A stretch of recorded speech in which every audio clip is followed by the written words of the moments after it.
You made a horrendous mistake. You're fired. Don't ever come back to this company. Gelling that, the manager stormed out of the room.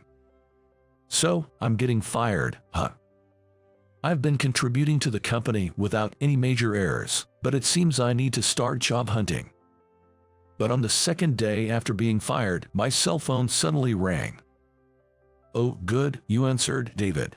Can you come back to the office right now? Having been told this, the scene I saw when I arrived at the company was: my name is David. I live with my loving wife and an energetic 8-year-old son. I work for a subsidiary of a major food manufacturer, handling the ordering and receipt of food products. I deal with products both for restaurants and retail consumers, so managing the inventory is quite challenging. It's a job where attention to detail is crucial, but I've always managed to do it smoothly without any major mistakes. However, there was one troublemaker at the office. Hey David, this document was supposed to be finished by today, right? The one shouting at me was Paul, the manager. Paul is younger than me, in his 40s, but he's my boss. That's because he is the son of the director of the main food manufacturing company, and he always gives orders with a pompous attitude. Furthermore, he always believes he's right, and for that, he is surprisingly bad at his job. He became a director just 2 weeks ago, and for some reason, he seems to have taken a disliking to me. He checks on me daily, pushing more and more work onto my plate. After you finish that, get this document done as well. Hurry it up. Yes, I understand. You should take the initiative before your boss tells you. Honestly, you're so thoughtless. The manager threw a bundle of papers onto my desk and left the room. As I was picking up the scattered documents, I could hear my colleagues whispering to each other. I wasn't trying to eavesdrop, but being in the same room, I couldn't help but overhear. Paul is always tough on David, isn't he? David does his job so meticulously and without any mistakes. I wonder why. But David can be a bit absent-minded, you know. He doesn't hold any significant position at his age, right? Maybe he's not interested in climbing the corporate ladder. Well, with that kind of attitude, promotion seems tough for him. Even when younger manager scolds him, he just brushes it off with a smile. As I overheard my colleagues chuckling behind my back, I let out a sigh. Let them talk. I'm just doing my job my way. Doing what I need to do, my way. I continued to tackle the tasks assigned to me by the manager. However, one day, while I was working as usual, a colleague suddenly began to panic. Answering the phone, he was sweating profusely and kept repeating apologies. Wondering what had happened, the colleague hung up the phone and approached me. David, what's the meaning of this? Me. The colleague handed me a note. The content was a complaint from a major client. What's going on? We ordered 50 units of the regular business product and 500 household items to hand out as samples, but they received only the 50 units of the business product. They were furious, saying they were supposed to distribute the household items at an event in 3 days. How will we make this right? You're kidding. That can't be. I've never made such a mistake before, and I was sure I checked this order too. Why did this happen? I started to panic. I handled orders for 2 types of products, business and household. The large packs for business and the individually packaged household items have the same product name, so they're easy to be mixed up. Because it's an area prone to errors, I always double-checked, especially since it would be difficult to correct such a mistake. But the fact remains that we've got this complaint. Quickly composing myself, I opened my computer to verify the order. The purchase order showed a record of 50 business products. That's strange. I'm sure I ordered the 500 household items as well. Unable to believe my eyes, I felt a sudden chill. Then, the next moment, Paul's loud voice echoed throughout the room. What kind of mistake is this, you useless employee? No, I'm sure I ordered the 500 household items too. Enough. You clearly only ordered the business products. If you have time to make excuses, Find a way to gather those 500 household items now. Paul pushed me against my desk in anger and stormed out of the room. My colleagues looked on with concern at the altercation between manager and me, but none offered help. Either way, I have to find those household items. I quickly returned to my desk and started calling our branches. I'm sorry for the sudden request. If you have any spare household items, could you send them over? Please, I'd really appreciate it. Thank you so much. I owe you one. Only 240 left. Only 3 days left until the event where our client will participate.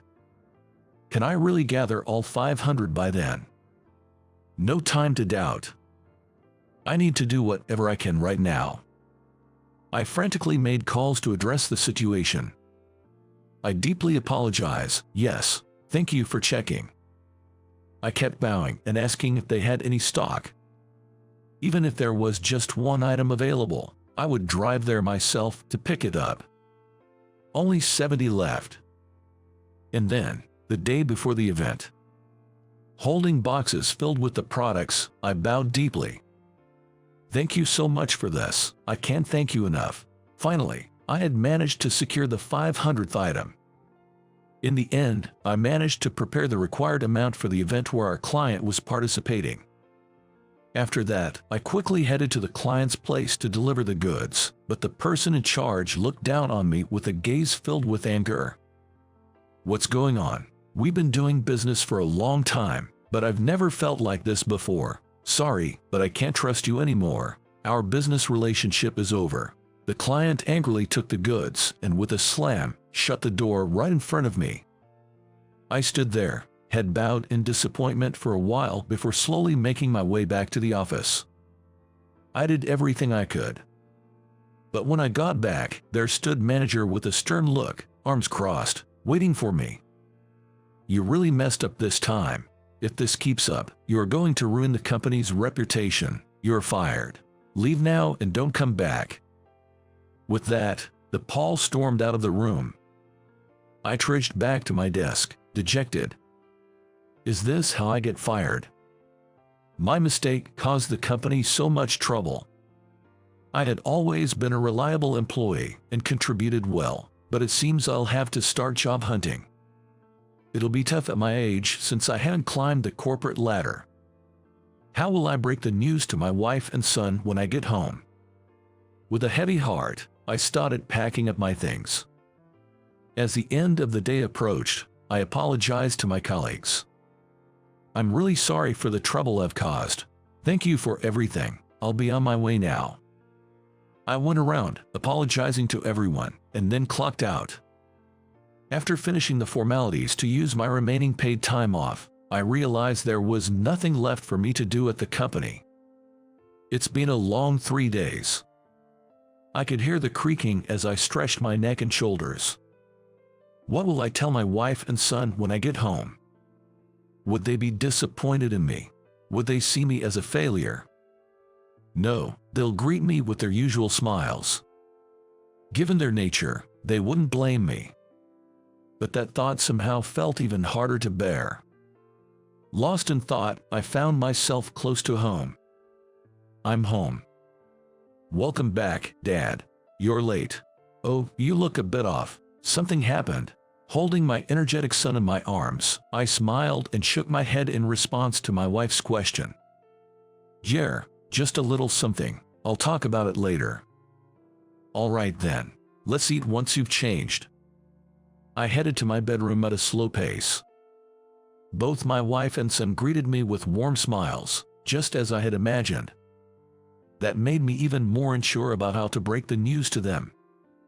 Anyways, I'll tell them after dinner. With renewed determination, I went back to the living room where my wife and son were waiting. Let's eat. Let's eat. So, what happened? You seem a bit down. Dad, something wrong. Their voices, full of concern for me, made my heart race. But I couldn't keep this from them forever. Taking a deep breath and gathering my courage, I began to speak. I'm really sorry, you two. It looks like I've been laid off from work. Upon hearing my words, wife's eyes widened in shock, rendering her speechless. Instead, it was my son who raised his voice. "That's awesome. Dad, you don't have to go to work now, right?" Yeah, I'll be home for a while starting tomorrow."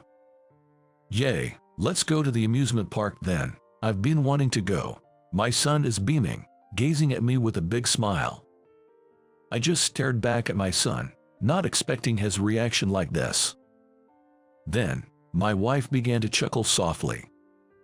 "Oh, that's a great idea. You've seemed quite swamped lately. It'd be nice for you to relax. I'd be happy if you were home more." I was taken aback by my wife and son's response. But at the same time, I felt a great sense of relief. I see. Neither of them blames me for getting laid off. Guess it's all right for me to just take it easy at home. Come to think of it, since my son grew up, we haven't really gone on any long trips. I had left all the parenting and household chores to my wife, so maybe this was a good opportunity to spend time with the family. Deep in thought, cherishing the moment, I smiled at the two of them. "How about this? The weekend when there's no school, let's all go to the amusement park." "Yay, you promise, Dad? I'm looking forward to it already." Their joyful voices filled the living room.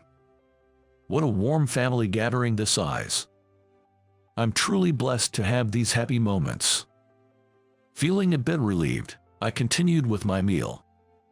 However, the very next morning after I took my paid leave, my cell phone suddenly rang. The caller was a colleague from work. I wonder what's up. Did I make another mistake? With a hint of anxiety, I answered the call. "Hello, this is David." "Oh, David, glad you picked up. I'm sorry to bother you during your vacation, but can you come to the office right away? Did something happen? I'm sorry. Please come back as soon as possible. I can't explain in detail over the phone, but it's urgent." "Understood. I'll be right there." Hearing the urgency in my colleague's voice, I quickly got dressed. My wife looked at me with a puzzled expression. "Is everything okay? Was that the office?" "Yeah, they need me. I'm heading out." I arrived at the office about 40 minutes after the call. As I approached my department, the same colleague hurriedly came over. "David, thank goodness you are here. Please, come with me, quickly." Following my hurried colleague, I couldn't help but tilt my head in confusion. Why the rush? What could have possibly happened? As we ran, he started explaining the situation to me. According to him, the morning after I was fired, an infuriated CEO stormed into our department. "Why isn't he here? Explain this." Are you talking about David? We're okay without that guy." Paul, who was there, tried to calm the CEO, but that seemed to make him even angrier. "What are you talking about? Just bring David back now." That's when they decided to contact me. Hearing my colleague's story, I was still puzzled. But I was fired, right? My colleague looked just as baffled. Leading me further, we soon came upon the CEO and a visibly upset manager. "Hey, David, good to have you back." I was under the impression I was fired. Hearing the word fired, the CEO opened his mouth in surprise. But soon, he broke out into a hearty laugh. "We'd never let you go. Without you, who's going to manage transactions for the company?" With that, the CEO showed me his computer screen. There, I saw the order page for our products. Spotting a red warning icon on the screen, I couldn't help but raise my voice. "Hey, something's off here. It looks like no orders have been placed since the day after I got fired and went on paid leave." "Well, that's because you weren't here." Why would orders stop just because I'm not around?" "Because, David, it's a job that only you can handle." The CEO then handed a note to Paul, who sat silently. "Paul, can you place the order from this note?" "Sure." Upon receiving the note, Paul moved to the computer. However, as he was about to place it, he stopped, looking utterly confused. "Excuse me, what's written here? I need this in English to place the order." Hearing Paul's words, the CEO burst into hearty laughter. After a short while, he regained his composure and looked straight at me. "All right, David, can you handle the order from that note?" "Wait, what? No way, if I couldn't do it. There's no way David could." "Just get up and hand that note to David." Following the CEO's command, Paul, looking a tad grumpy, passed the note to me, pushing it into my hand with a look that said, "Like you can't do any better." I took the note, sat at the computer as instructed, and checked the order details. Then, I began placing it as usual. "This is a food product from Singapore. I'm placing the order now." "Is that English?" The words look all jumbled. "The next item is from Australia." What's this product called? I can't read this at all." Paul kept interrupting, but I steadily continued with the order. Once I'd entered all the items from the note, I turned to the CEO. "If there's anything else, I'll order it right away. We have our regular order with South Africa coming up soon, right?" "That's right. Hey, if there are any order requests, bring them over. David's back, and he can handle it right away." Upon hearing the CEO's words, several employees immediately rushed over. "David, could you please handle this? I need this done too, and urgently." As I busily input the orders from the forms being handed to me, I overheard Paul mumbling complaints from afar. "I can't believe it. How can David, of all people, place these orders?" That's when it hit me. It seems Paul didn't know I was proficient in English dialects. In fact, during my college years, I had researched various English dialects and had almost aced the test. I had especially studied English influenced by local languages in places like Singapore and South Africa, which allowed me to understand order forms without constantly looking up local terms. Being able to read and write all communications with vendors from those countries had been quite beneficial in transactions. Once I had finished inputting all the requested orders, I double-checked the product names and quantities. "All right, everything seems correct, and send."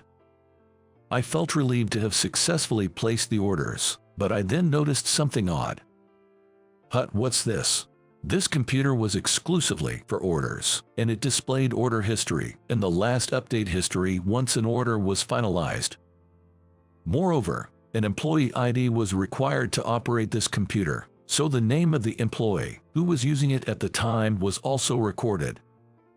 Upon checking the records, the last update was still on the day I was told I'd be fired. However, the last person to update it was listed as Paul. I see, that's what happened. "What's going on, David?" Everything became clear, and I stood up abruptly. "The order mistake the other day wasn't my fault, isn't that right, Paul? What are you on about now? It was your mistake, and that's why you were fired, wasn't it?" Confronted by my accusation, Paul, with a red face, retorted. He fervently pointed to the computer screen I had been working on. "You were the expert at ordering, weren't you? Plus, you just said that you're the only one who can understand that gibberish English, right? You really won't admit it, will you? Then, let me show you the evidence." With that, I promptly printed out the screen. I showed the printed paper to everyone present. "Take a look here. It says Paul under the last updated column, doesn't it?" "No, that's..." Paul stammered, flailing his hands, but everyone's gaze was fixed on the paper I held. The CEO took the paper from me, staring at Paul's name intently. After a moment, he said in a grave tone, "It seems it's time for you to leave this company, Paul." "No, this must be some mistake," Paul began, pale-faced, trying to explain himself.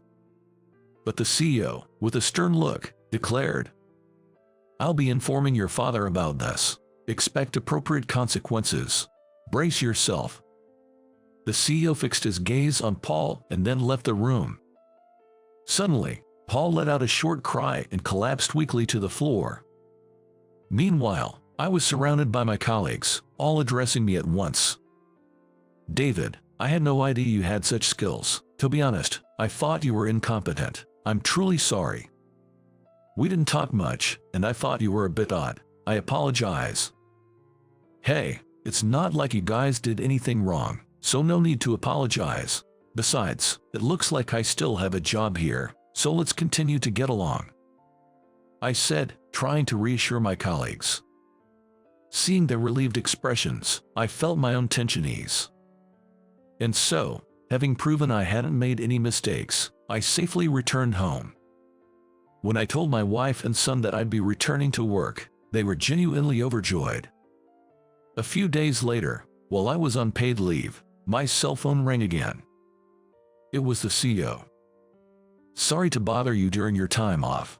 The thing is, I got a call from a client CEO. He insisted that he needed to speak with you directly." "That's okay. What happened?" "After the order mishap, the client wanted to know if it truly was your mistake. They remembered how dedicated and passionate you have been in our dealings with them, and thought there might have been some misunderstanding." "Oh, I see." I was brought back to the memories of that time. It feels good to know that our long-standing client had such trust in me. The CEO continued speaking. "I always believed you couldn't have made that mistake, but to think that Paul tampered with it, I'm truly sorry for this. After that incident, we had a meeting with the higher-ups, and as a result, he was let go. He deserved it after what he did." Paul's father is a top executive at our parent company, but it seems his actions were still inexcusable. From what the CEO said, Paul is currently looking for jobs at other companies, but rumors of his tampering are making it tough for him. After hanging up, I took a deep breath. Now, I can get back to work as usual. With Paul gone, I'm even more motivated. Seeing my renewed energy, my wife said, "Seems like some good news," and chuckled. The next day, as we had promised, we took a family trip to the amusement park. My wife and I enjoyed the park, watching our son looking happy. "Dad, Mom, we can get a fast pass here." "Oh, they have that handy option." Our son explained that it was a system where we could use the attractions on a priority basis within a designated time. Seeing how much our son has grown without us realizing makes me feel warm inside. And so, we enjoyed the amusement park the entire day. Soon, the day to return to work arrived. I'm off. I left the house earlier than usual. The familiar commute route looked brighter to my eyes. Upon arriving at the office, I brushed off the dust from my suit and slowly entered the building. "Good morning." "Oh, good morning, David. I hate to bother you right as you get in, but could you handle this for me?" In his colleague's hand was an order form for Singapore. "Yes, leave it to me." And just like that, my daily routine began to get back on track.